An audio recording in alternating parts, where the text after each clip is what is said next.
guys, welcome back to my YouTube channel Safira Nur Aziza.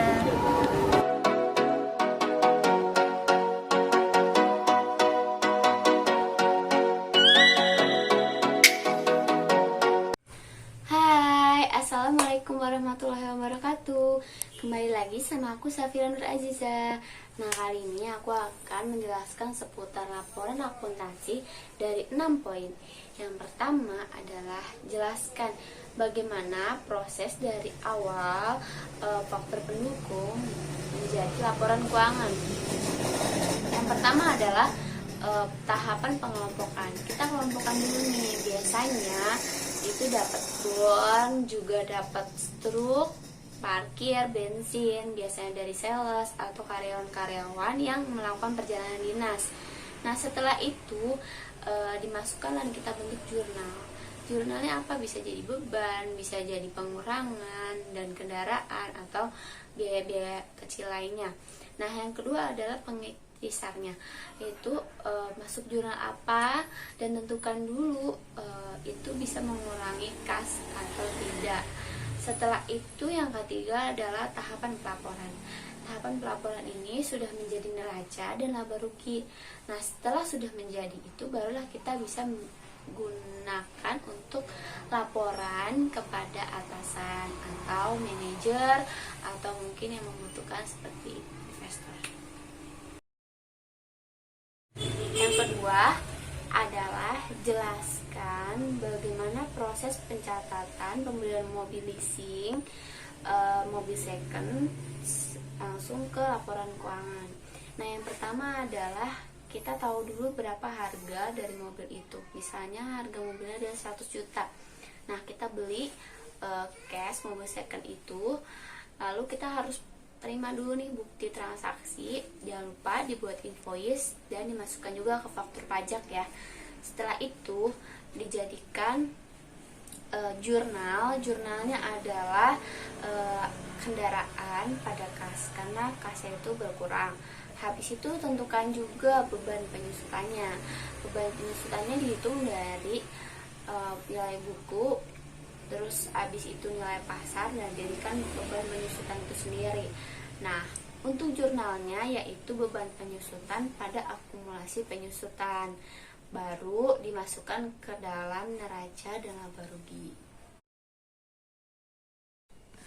Poin ketiga, tadi poin kedua adalah bagaimana pencatatan mobil pembelian cash, yaitu mobil second. Yang ketiga ini adalah leasing.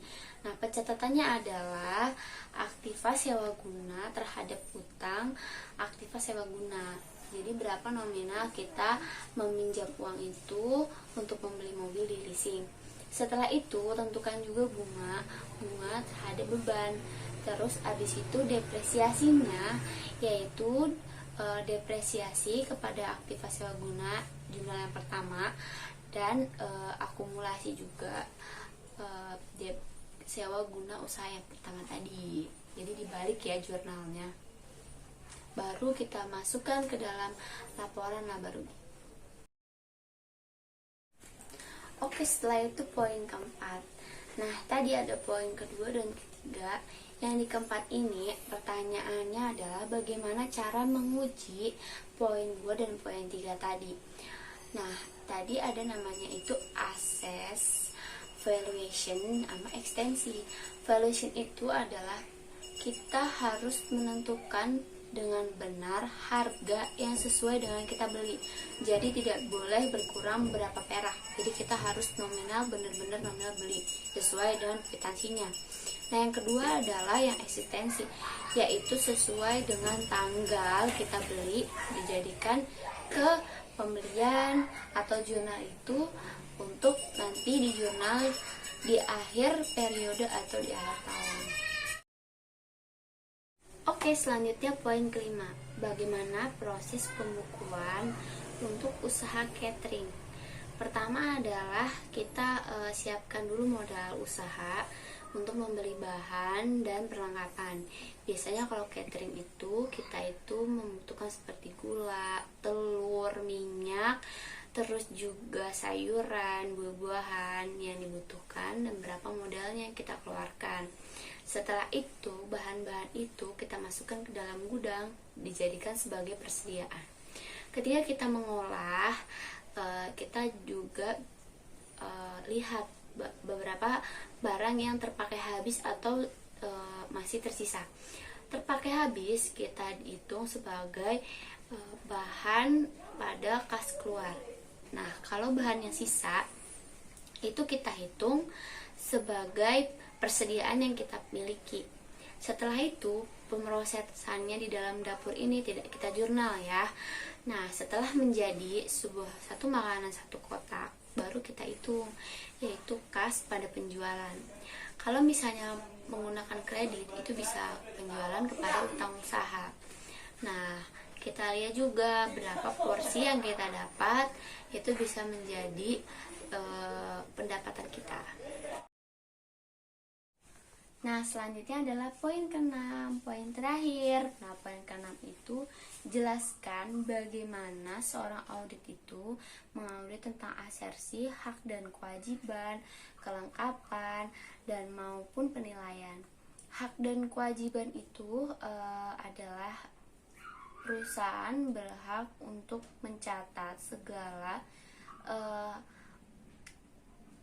hak-hak perusahaan. Jadi misalnya kayak sewa guna usaha, gedung, terus juga bayar pajak, terus juga kayak semacam tanggungan, piutang, utang-utang usaha itu harus terbayarkan.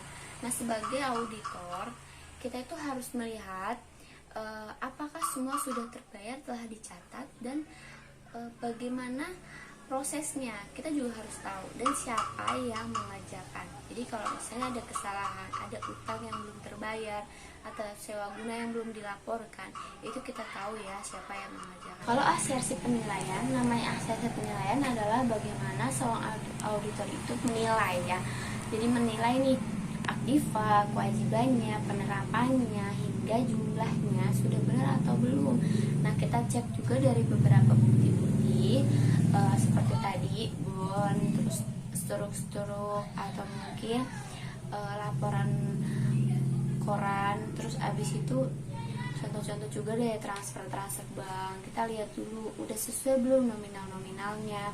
Nah, habis itu nanti kita lihat juga di neraca, jurnal, dan laporan ruginya, apakah udah sesuai apa belum.